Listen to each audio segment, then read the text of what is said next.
You've done a really great job of helping to navigate all of the physical things that originally brought you to see us. And now it's time to keep on with that momentum. It's one thing to just keep applying band-aids to a problem until they're corrected, but now we want to encourage the body by giving it some new neural programming. What I mean by that is your brain has recorded and trained itself and the cells of the body to act a certain way. And so every action that you have, every experience you've had, every action that you've needed to take for that experience has been recorded in the mind, in the limbic system of the mind. And so it's very, very easy to just go down that same pathway. Those neural connections fire and wire and stay together. And so the synapses between them are very short and they're very easy to access. When we create new neural pathways, what we're doing is we're creating new neurons, and then we have to connect those new neurons. The way that you create new neurons is by learning new things, stimulating your brain. So having different thoughts, being in creativity mode, and having kind of a focused connection of where you've been, how it connects to where you are now and where you want to go are all ways to develop new neural pathways. And so the NeuCog exercise, NeuCog stands for Neural Cognizance Training. You're becoming cognizant of your neural pathways rather than just letting them operate, on auto mode. Okay, so the way that we work to now give the brain some new neural pathways, it's like creating a blueprint. The architect can't build the house if it doesn't have a blueprint. And so what we're doing is we're creating a new neural blueprint that the cells now know how to create proteins off of. They'll be able to ask for the proteins that they need for the new messages that they want the body to create. And so I like to, this is just my little doodle device. You can take and create it how you would like. In your program, there is a form of words that help to guide you through the same process. So you can use that one. You can doodle it out like I have. You can start with a blank sheet of paper if you'd like to. Just follow the flow as I will demonstrate as we're walking through it. So at the top, I always suggest that you write the topic of what you're NeuCogging on. How do you find a NeuCog topic? Well, maybe it's concepts that you've identified for yourself. Maybe it's concepts that you've identified with your coach in coaching sessions. Maybe you identified, oh my gosh, it always comes down to I am fearful or I am worthless or I'm not good enough. Those would be great root concepts to work on as a topic. You could also look over the course of your day. So let's say you got in an argument with your kids and you felt really angry and agitated and shaky. Maybe the topic is on why do I get so angry, or just anger, or irritability, or shakiness. Okay, they all can have different connotations to them. So let's say that the topic is anger. We'll go with the one with the kids. And I always suggest to write the date, because the date will tell us kind of as you kind of keep these, you can go through and see how your neural programs have changed, and you would be surprised at how quickly they actually do change. The first question now says Sam or Patty. You're almost always going to circle Patty state. The point of this is just to recognize that I'm not running from a tiger. I'm not currently in danger. I do have time to sit down here with my good friend Patty and use my brain, use the power of my mind to consciously work through this. So it's really just a way to be conscious, be cognizant of the process and that you're doing this on purpose. Next, we have these two little boxes down here that say physical and emotional. I feel what physically when I'm angry? I feel tense. I feel tight muscles. I feel my jaw clench. I feel headachy. I feel my neck ache. I feel sick to my stomach. Whatever you're noticing physically. Then how do you feel emotionally?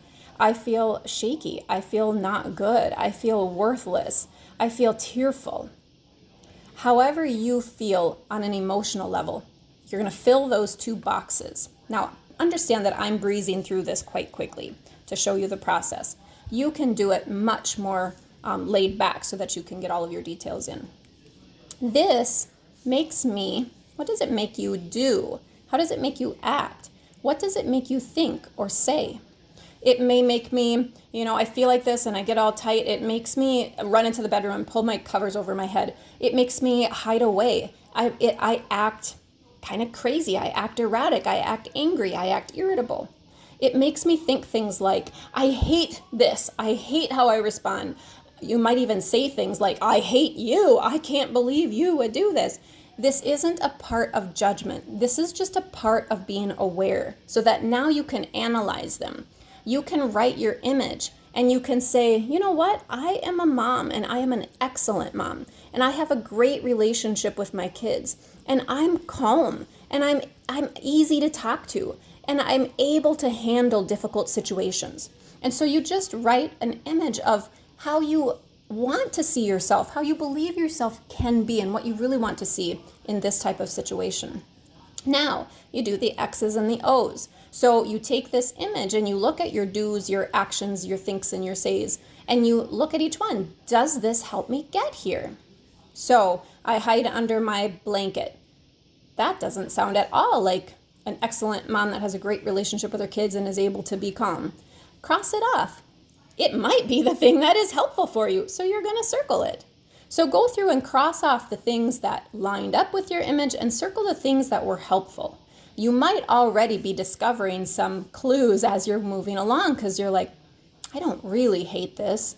It does give me an opportunity to be a better mom. So you can already start taking a little notes about what you're realizing about yourself. Now we want to connect past neural concepts. Where have I seen this before? You know what? I saw this in my dad, that 6th birthday of mine, and he got really mad at the dog for knocking over my cake, or whatever the memory is. What did that teach me? It taught me that I was not good enough. It taught me that it's okay to talk to people that way. Now you look at each one of these teachings and you ask, is it true? No, it isn't true that I'm not good enough. And I've seen this like at work. People tell me all the time. They comment on how good my work is. My husband tells me I'm beautiful. My neighbors tell me what a good support I am for them. So this is your time to really kind of look at what did you learn from these situations that became kind of embedded in the mind as an experience of truth. To look at them and see, are they actually true? And more so, if they were even true in that time, do we want them to be true now? It doesn't mean that we have to fall back on the default lesson. Instead, we're going to catch the thoughts that are not helping us get to our image. So you might identify what your catch thoughts are by these lessons that are no longer helpful, or by the think, say things up here that are no longer helpful. So some of your catch thoughts that really stood out up here might be, I'm not good enough. You know what? Every time I hear myself thinking this or saying this, my choice thought instead is going to be something that I remember about a time when I was good enough. I won that medal. Remember that? Remember that feeling? On top of the world. And that told me I am great. If I only believed these choice thoughts, what could that grow into? If I really believed that I am great, and you're going to have more in here after you've kind of identified things for yourself, you're going to have more things in here. If I only think that I am great, I am good enough, I am an excellent mom, I have a good relationship with my kids, I'm calm and I'm easy to talk to, you know what that could turn into? That could turn into teen parties at my house or whatever you're wanting. It could turn into a great relationship with my kid. Feel how that feels. Oh my gosh, we could go to the mall together. We could be shopping. Oh my gosh, we might even have a mom and daughter business. Oh, this could be great. We could live next door to each other. I don't care how wild you get this to be. The point is, let it grow. Use your creativity. That is one of the innate powers, is to be creative. Once you're allowing yourself to really create that, it creates a really good feeling. So on your form in your program, you actually have another one here that says, how does this feel?